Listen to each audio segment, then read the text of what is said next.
Chapter 19. Tears stream down my face. He's back. My daddy is back. Don't cry, Annie. Ray's voice is hoarse. What's happening? I take up his hand in both of mine and cradle it against my face. You've been in an accident. You're in the hospital in Portland. Ray frowns, and I don't know if it's because he's uncomfortable with my uncharacteristic display of affection or because he can't remember the accident. Do you want some water? I ask, though I'm not sure if I'm allowed to give him any. He nods, bewildered. My heart swells. I stand up and lean over him, kissing his forehead. I love you, Daddy. Welcome back. He waves his hand, embarrassed. Me too, Annie. Water. I run the short distance to the nurse's station. He's awake. I beam at Nurse Kellie, who smiles back. Page Dr. Sluter, she says to her colleague, and hurriedly makes her way around the desk. He wants water. I'll bring him some. I skip back to my father's bed. I feel so lighthearted. His eyes are closed when I reach him, and I immediately worry that he's slipped back into a coma. Daddy? I'm here, he mutters, and his eyes flutter open as Nurse Kellie appears with a jug of ice chips and a glass. Hello, Mr. Steele. I'm Kellie, your nurse. Your daughter tells me you're thirsty. Double quotes. In the waiting room, Christian is staring fixedly at his laptop, deep in concentration. He glances up when I close the door. He's awake, I announce. He smiles, and the tension around his eyes vanishes. Oh, I hadn't noticed before. Has he been tense all this time? He sets his laptop aside, stands, and embraces me. How is he? He asks as I wrap my arms around him. Talking, thirsty, bewildered. He doesn't remember the accident at all. That's understandable. Now that he's awake, I want to get him moved to Seattle. Then we can go home, and my mom can keep an eye on him. Already, I'm not sure he's well enough to be moved.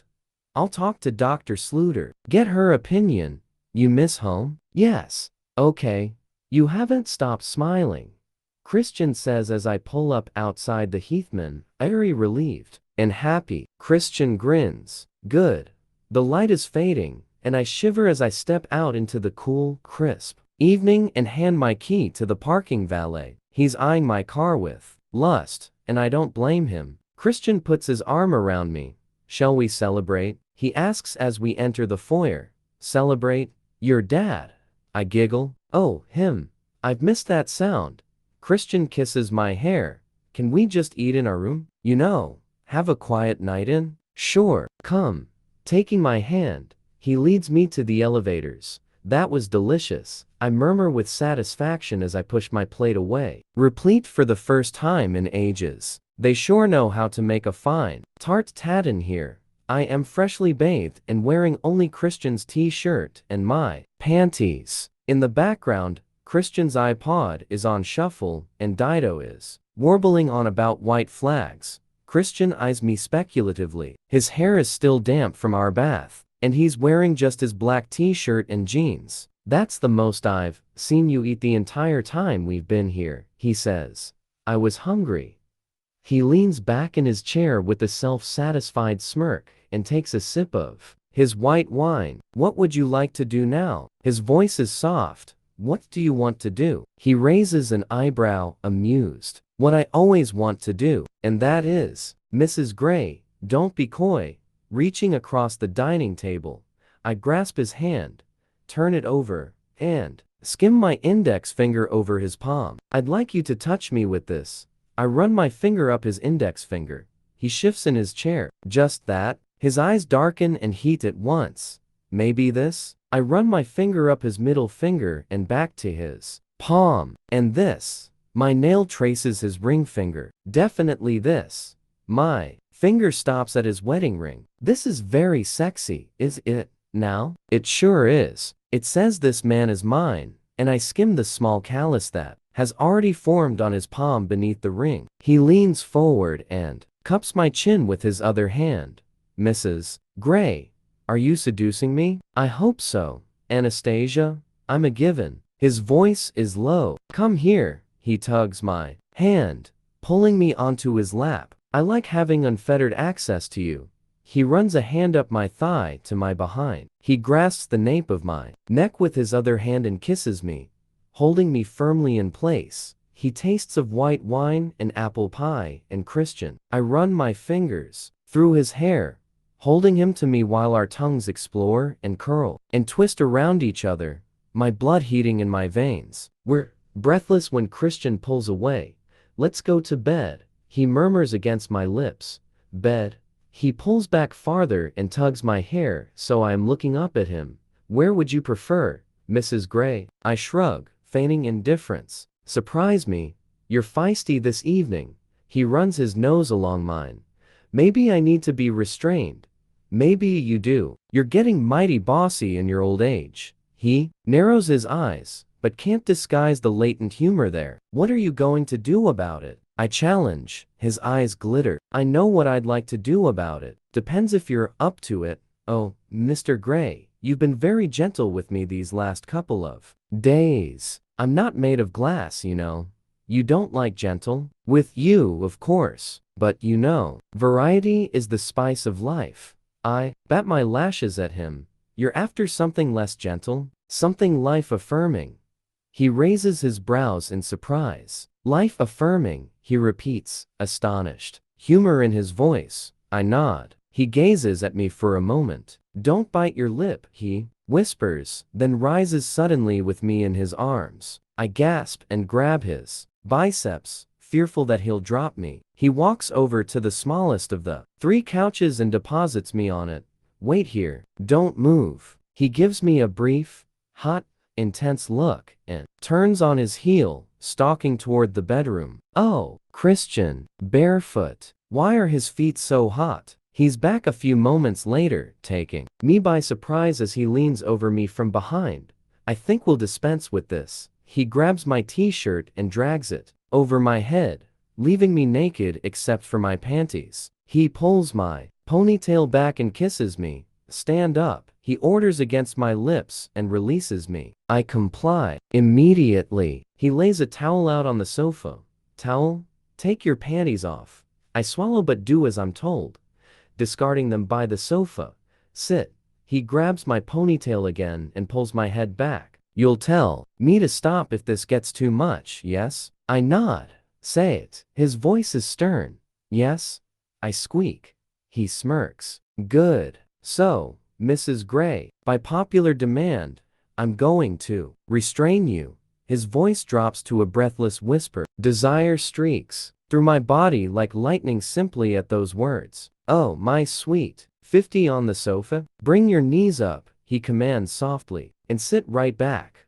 I rest my feet on the edge of the sofa, my knees up in front of me. He reaches for my left leg, and taking the belt from one of the bathroom robes, he ties one end above my knee. Bathrobes? I'm improvising. He smirks again and fastens the slipknot above my knee and ties the other end of the soft belt around the finial at the back corner of the sofa, effectively parting my legs. Don't move, he warns and repeats the process with my right leg, tying the second cord to the other finial. Oh my, I am sitting up, splayed out on the sofa, legs spread wide. Okay, Christian asks softly, gazing down at me from behind the sofa. I nod, expecting him to tie my hands too, but he refrains. He bends and kisses me.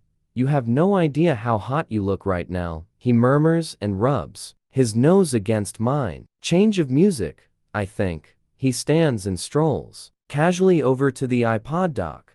How does he do this? Here I am, trussed up and horny as hell while he's so cool and calm. He's just in my field of vision, and I watch the flex and pull of the muscles of his back under his t-shirt as he changes the song. Immediately, a sweet, almost childlike female voice starts to sing about watching me.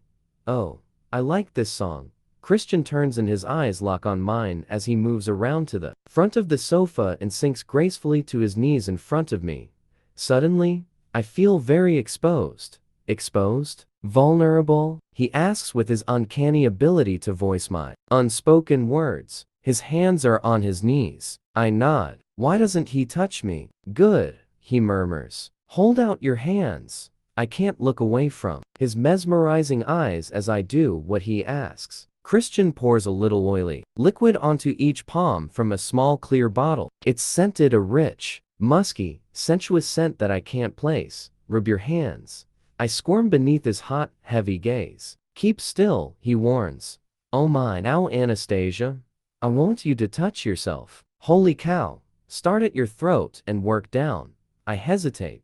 Don't be shy, Anna. Come, do it. The humor and challenge in his expression is plain to see, along with his desire. The sweet voice sings that there's nothing sweet about her. I place my hands against my throat and let them slide down to the top of my breasts. The oil makes them glide effortlessly over my skin. My hands are warm. Lower, Christian murmurs, his eyes darkening. He doesn't touch me. My hands cup my breasts. Tease yourself. Oh my. I tug gently on my nipples. Harder, Christian urges. He sits immobile between my thighs, just watching me, like I would, he adds, his eyes shining darkly. My muscles clench deep in my belly. I groan in response and pull harder on my nipples, feeling them stiffen and lengthen beneath my touch. Yes, like that. Again. Closing my eyes, I pull hard, rolling and twisting them between my fingers. I moan, open your eyes. I blink up at him again. I want to see you enjoy your touch. Oh fuck. I repeat the process. This is so erotic. Hands. Lower, squirm. Keep still, Anna. Absorb the pleasure. Lower. His voice is low and husky, tempting and beguiling at once. You do it. I whisper. Oh, I will soon. You. Lower. Now. Christian, exuding sensuality, runs his tongue along his teeth. Holy fuck. I writhe, pulling on the restraints. He shakes his head slowly. Still, he rests his hands on my knees, holding me in place. Come on a lower. My hands glide down over my belly. Lower, he mouths, and he is carnality personified. Christian, please. His hands glide down from my knees, skimming my thighs, moving toward my sex. Come on, Anna. Touch yourself. My left hand skims over my sex, and I rub in a slow circle, my mouth. And oh, as I pant. Again, he whispers. I groan louder and repeat the move and tip my head back, gasping. Again, I moan loudly, and Christian inhales sharply. Grabbing my hands, he bends down, running his nose and then his tongue back and forth at the apex of my thighs. I want to touch him, but when I try to move my hands, his fingers tighten around my wrists. I'll restrain these too. Keep still. I groan. He releases me, then eases his middle two fingers inside me, the heel of his hand resting against my clitoris. I'm going to make you come quickly, Anna. Ready? Yes. I pant. He starts to move his fingers, his hand, up and down, rapidly, assaulting both that sweet spot inside me and my clitoris at the same time. The feeling is intense, really intense. Pleasure builds and spikes throughout the lower half of my body. I want to stretch my legs, but I can't. My hands claw at the towel beneath me. Surrender, Christian whispers. I explode around his fingers, crying out incoherently. He presses the heel of his hand against my clitoris as the aftershocks run through my body, prolonging the delicious agony. Vaguely, I'm aware that he's untying my legs. My turn, he murmurs, and flips me over so I am face down on the sofa with my knees on the floor. He spreads my legs and slaps me hard across my behind. I yelp, and he slams into me. Oh, Anna, he hisses through clenched teeth as he starts to move. His fingers grip me hard around my hips as he grinds into me over and over, and I'm building again. No, come on, Anna, Christian shouts, and I shatter once more, pulsing around him and crying out as I come. Life affirming enough for you? Christian kisses my hair. Oh, yes, I murmur, gazing up at the ceiling. I am lying on my husband, my back to his front, both of us on the floor beside the sofa. He's still dressed. I think we should go again. No clothes for you this time. Christ, Anna. Give a man a chance.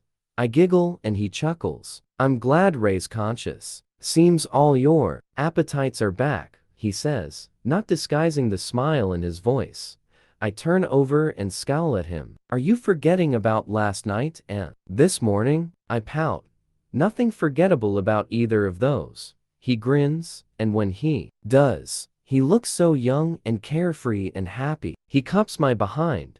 You have a fantastic ass, Mrs. Gray. So do you. I arch a brow at him. Though yours is still undercover.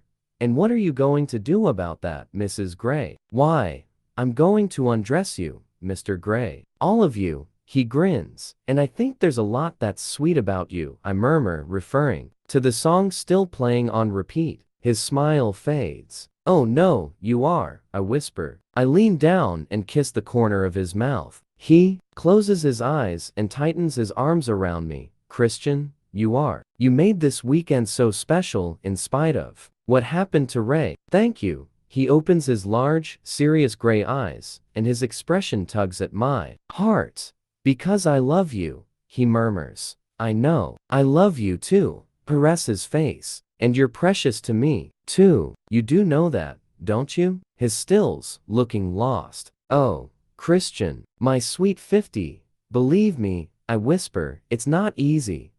His voice is almost inaudible. Try hard, because it's true. I stroke his face once more, fingers brushing against his sideburns. His eyes are gray oceans of loss, and hurt, and pain. I want to climb into his body and hold him. Anything to stop that look. When will he realize that he means the world to me? That he's more than worthy of my love, the love of his parents, his siblings? I have told him over and over. And yet here we are as Christian gives me his lost, abandoned look. Time. It will just take time. You'll get cold. Come. He rises gracefully to his feet and pulls me up to stand beside him. I slip my arm around his waist as we wander back into the bedroom. I won't push him, but since Ray's accident, it's become more important to me that he knows how much I love him. As we enter the bedroom, I frown, desperate to recover the very welcome light-hearted mood of only a few moments ago. Shall we watch TV? I ask. Christian snorts. I was hoping for round 2, and my mercurial 50 is back. I arch my brow and stop by the bed. Well, in that case, I think I'll be in charge. He gapes at me, and I push him onto the bed and quickly straddle him, pinning his hands down beside his head. He grins up at me. Well, Mrs. Gray, now that you've got me, what are you going to do with me? I lean down and whisper in his ear, I'm going to fuck you with my mouth. He closes his eyes, inhaling sharply, and I run my teeth gently along his jaw. Christian is working at the computer. It's a bright early morning, and he's tapping out an email, I think. Good morning, I murmur shyly from the doorway. He turns and smiles at me. Mrs. Gray, you're up early. He holds open his arms. I bolt across the suite and curl into his lap. As are you. I was just working. He shifts as he kisses my hair. What? I ask, sensing something wrong. He sighs. I got an email from Detective Clark. He wants to talk to you about that fucker Hyde. Really? I sit back to gaze at Christian. Yes. I told him you're in Portland for the time being, so he'll have to wait. But he says he'd like to interview you here. He's coming here? Apparently so. Christian looks bemused. I frown. What's so important that it can't wait? Exactly. When's he coming? Today. I'll email him back. I have nothing to hide. I wonder what he wants to know. We'll find out when he gets here. I'm intrigued too. Christian shifts. Again. Breakfast will be here shortly. Let's eat. Then we can go and see your dad. I nod. You can stay here if you want. I can see you're busy. He scowls. No. I want to come with you. Okay. I grin, wrap my arms around his neck, and kiss him. Ray is bad-tempered. It's a joy. He's itchy, scratchy, impatient, and uncomfortable. Dad, you've been in a major car accident. It will take time to heal. Christian, and I want to move you to Seattle. I don't know why you're bothering with me. I'll be fine here on my own. Don't be ridiculous. I squeeze his hand fondly, and he has the grace to smile at me. Do you need anything? I could murder a donut, Annie. I grin indulgently at him. I'll get you a donut or two. We'll go to Voodoo. Great. You want some decent coffee too? Hell yeah. Okay. Oh, get some. Christian is once more in the waiting room, talking on the phone. He really should set up office in here. Weirdly, he's by himself, although the other I see you beds are occupied. I wonder if Christian's frightened off the other visitors. He hangs up. Clark will be here at 4 this afternoon.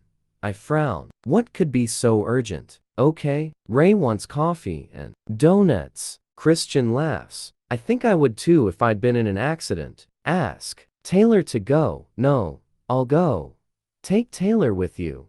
His voice is stern. Okay, I roll my eyes and he glares. Then he smirks and cocks his head to one side. There's no one here. His voice is deliciously low, and I know he's threatening to spank me. I'm about to dare him when a young couple enters the room. She is weeping softly. I shrug apologetically at Christian, and he nods. He picks up his laptop, takes my hand, and leads me out of the room. They need the privacy more than we do, Christian murmurs. We'll have our fun later. Aside, Taylor is waiting patiently. Let's all go get coffee and donuts. Double quotes. At 4 o'clock precisely, there's a knock on the suite door. Taylor ushers in Detective Clark, who looks more bad-tempered than usual. He always seems to look bad-tempered. Perhaps it's the way his face is set. Mr. Gray, Mrs. Gray, thank you for seeing me. Detective Clark. Christian shakes his hand and directs him to a seat. I sit down on the sofa where I enjoyed myself so much last night. The thought makes me blush. It's Mrs. Gray I wish to see, Clark says pointedly to Christian and to Taylor, who is stationed beside the door. Christian glances and then nods, almost imperceptibly at Taylor, who turns and leaves, shutting the door behind him. Anything you wish to say to my wife you can say in front of me. Christian's voice is cool and businesslike. Detective Clark turns to me. Are you sure you'd like your husband to be present? I frown at him. Of course. I have nothing to hide. You are just interviewing me? Yes, ma'am, I'd like my husband to stay. Christian sits beside me, radiating tension. All right, murmurs Clark, resigned. He clears his throat. Mrs. Gray, Mr. Hyde maintains that you sexually harassed him and made several lewd advances toward him. Oh, I almost burst out laughing, but put my hand on Christian's thigh to restrain him as he shifts forward in his seat. That's preposterous, Christian splutters. I squeeze Christian's leg to silence him. That's not true, I state calmly. In fact, it was the other way around. He propositioned me in a very aggressive manner, and he was fired. Detective Clark's mouth flattens briefly into a thin line before he continues. Hyde alleges that you fabricated a tale about sexual harassment in order to get him fired. He says that you did this because he refused your advances and because you wanted his job. I frown. Holy crap. Jack is even more delusional than I thought. That's not true. I shake my head. Detective, please don't tell me you have driven all this way to harass my wife with these ridiculous accusations. Detective Clark turns his steely blue glare on Christian. I need to hear this from Mrs. Gray, sir, he says with quiet restraint. I squeeze Christian's leg once more, silently imploring him to keep his cool. You don't have to listen to this shit, Anna. I think I should let Detective Clark know what happened. Christian gazes at me impassively for a beat, then waves his hand in a gesture of resignation. What Hyde says is simply not true. My voice sounds calm, although I feel anything but. I'm bewildered by these accusations and nervous that Christian might explode. What's Jack's game? Mr. Hyde accosted me in the office kitchen one evening. He told me that it was thanks to him that I had been hired and that he expected sexual favors in return. He tried to blackmail me, using emails that I'd sent to Christian, who wasn't my husband then. I didn't know Hyde had been monitoring my emails. He's delusional. He even accused me of being a spy sent by Christian, presumably to help him take over the company. He didn't know that Christian had already bought SIP. I shake my head as I recall my distressing, tense encounter with Hyde. In the end, I took him down. Clark's eyebrows rise in surprise. Took him down? My father is ex-army. Hyde, touched me, and I know how to defend myself. Christian glances at me with a brief look of pride. I see. Clark leans back on the sofa, sighing heavily. Have you spoken to any of Hyde's former personal assistants? Christian asks almost genially. Yes, we have. But the truth is we can't get any of his assistants to talk to us. They all say he was an exemplary boss, even though none of them lasted more than 3 months. We've had that problem too, Christian murmurs. Oh, I gape at Christian, as does Detective Clark, my security chief. He's interviewed Hyde's past 5 paws. And why's that? Christian gives him a steely glare. Because my wife worked for him, and I run security checks on anyone my wife works with. Detective Clark flushes. I shrug apologetically at him with a welcomito my world smile. I see, Clark murmurs. I think there's more to this than meets the eye, Mr. Gray. We are conducting a more thorough search of his apartment tomorrow, so maybe something will present itself then, though by all accounts, he hasn't lived there for some time. You've searched already? Yes. We're doing it again. A fingertip search this time. You've still not charged him with the attempted murder of Ross Bailey. And myself? Christian says softly. What? We're hoping to find more evidence in regard to the sabotage of your aircraft, Mr. Gray. We need more than a partial print. And while he's in custody, we can build a case. Is this all you came down here for? Clark bristles. Yes, Mr. Gray, is.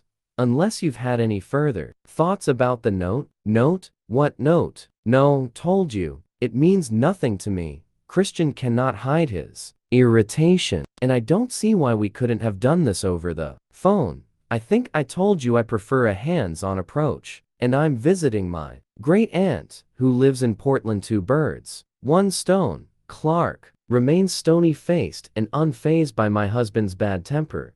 Well, if we're all done, I have work to attend to. Christian stands, and Detective Clark follows his cue. Thank you for your time, Mrs. Gray, he says politely. I nod. Mr. Gray. Christian opens the door, and Clark leaves. I sag into the sofa. Can you believe that asshole? Christian explodes. Clark? No, that fucker Hyde. No, I can't. What's his fucking game? Christian whispers through gritted teeth. I don't know. Do you think Clark believed me? Of course he did. He knows Hyde is a fucked up asshole. You're very sweary. Sweary? Christian smirks. Is that even a word? It is now unexpectedly. He grins and sits down beside me, pulling me into his arms. Don't think about that fucker. Let's go see your dad and try to talk about the move tomorrow. He was adamant that he wanted to stay in Portland and not be a bother. I'll talk to him. I want to travel with him. Christian gazes at me, and for a moment, I think he's going to say no. Okay, I'll come too. Sawyer and Taylor can take the cars. I'll let Sawyer drive your R8 tonight. The following day Ray is examining his new surroundings, an airy, light room in the rehabilitation center of Northwest Hospital in Seattle. It's noon, and he looks sleepy. The journey, by a helicopter no less, has exhausted him. Tell Christian I appreciate this, he says quietly. You can tell him yourself. He'll be along this evening. Aren't you going to work? Probably. I just want to make sure you're settled in here. You get along. You don't need to worry about me. I like worrying about you. My BlackBerry buzzes. I check the number. It's not one I recognize. You going to answer that? Ray asks. No, I don't know who it is. The voicemail can take it for me. I brought you something to read. I indicate the pile of sports magazines on his bedside table. Thanks, Annie. You're tired, aren't you? He nods. I'll let you get some sleep. I kiss his forehead. Laters, Daddy. I murmur. I'll see you later, honey. And thank you.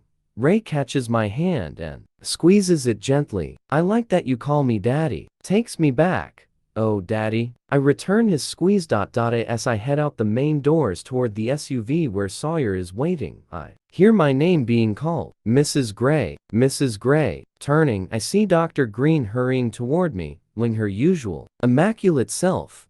If a little flustered, Mrs. Gray, how are you? Did you get my message? I called earlier. No, my scalp prickles. Well, I was wondering why you'd canceled for appointments.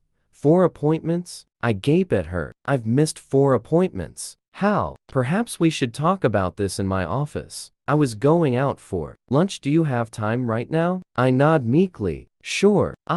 Words fail me. I've missed 4 appointments? I'm late for my shot. Shit. In a daze, I follow her back into the hospital and up to her office. How did I miss 4 appointments? I vaguely remember one being moved. Hannah mentioned it, but 4? How could I miss 4? Dr. Green's office is spacious, minimalistic, and well appointed. I'm so grateful you caught me before I left, I mumble, still shell-shocked. My father's been in a car accident, and we've just moved him here from Portland. Oh, I'm so sorry. How's he doing? He's doing okay, thank you. On the mend. That's good. And it explains why you canceled on Friday. Dr. Green wiggles the mouse on her desk, and her computer comes to life. We'd better do a test before we give you another shot. A test? I whisper, all the blood rushing from my head. A pregnancy test. Oh no. She reaches into the drawer of her desk. You know what to do with this? She hands me a small container. The restroom is just outside my office. I get up as if in a trance, my whole body operating as if on automatic pilot, and stumble to the restroom. Shit. How could I have let this happen? Again? I suddenly feel sick and offer a silent prayer. Please no, it's too soon. It's too soon. It's too soon. When I re-enter Dr. Green's office, she gives me a tight smile and waves me to the seat in front of her desk. I sit down and wordlessly hand her my sample. She dips a small white stick into it and watches. She raises her eyebrows as it turns pale blue. What does blue mean? The tension is almost choking me. She looks up at me, her eyes serious. Well, Mrs. Gray, it means you're pregnant. What? No, fuck.